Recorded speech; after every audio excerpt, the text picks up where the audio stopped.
चौकीदार पदभरती जाहिरातीत आदिवासींसाठी शून्य जागा, आदिवासी संघटना आक्रमक, आदिवासी विकास भवन नाशिक आयुक्तांना निवेदन, आंदोलनाचा इशारा।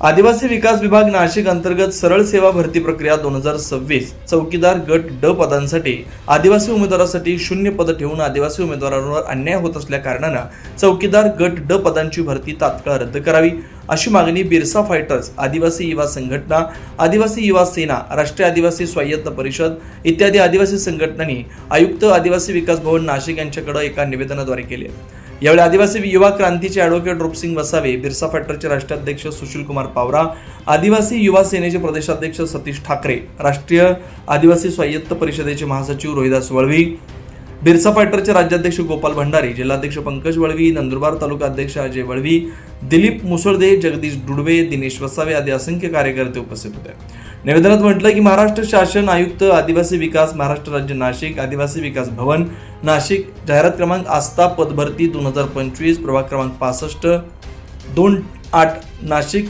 17 एप्रिल 2026 सरळ सेवा भरती 2026 चौकीदार गट ड एकूण 416 पदांसाठी भरती प्रक्रिया राबवण्यात येणार आहे। आदिवासी विकास विभाग अंतर्गत आश्रमशाळेतील सर्व कर्मचारी भरती प्रक्रिया ही पेसा अंतर्गत कायद्यानुसार राबवली जाते। पेसा अंतर्गत भरती प्रक्रियेत 100% उमेदवारी आदिवासी म्हणजेच अनुसूचित जमातीचा असणं आवश्यक आहे। असं असताना आदिवासी विकास विभाग नाशिक अंतर्गत सरळ सेवा भरती प्रक्रिया 2026 मध्ये चौकीदार गट ड पदासाठीच्या भरतीत एकूण 416 पदांमध्ये अनुसूचित जमातीसाठी 0% आरक्षण दाखवण्यात आलंय। त्यामुळे अनुसूचित जमातीच्या उमेदवारांवर हा फार मोठा अन्याय आहे।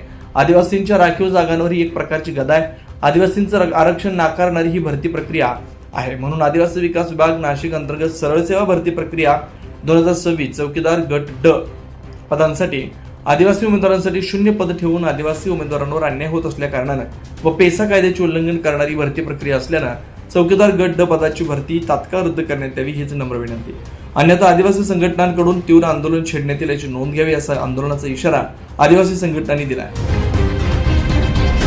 24 लाईव्ह महाराष्ट्र न्यूज साठी योगेश पवार, नंदुरबार।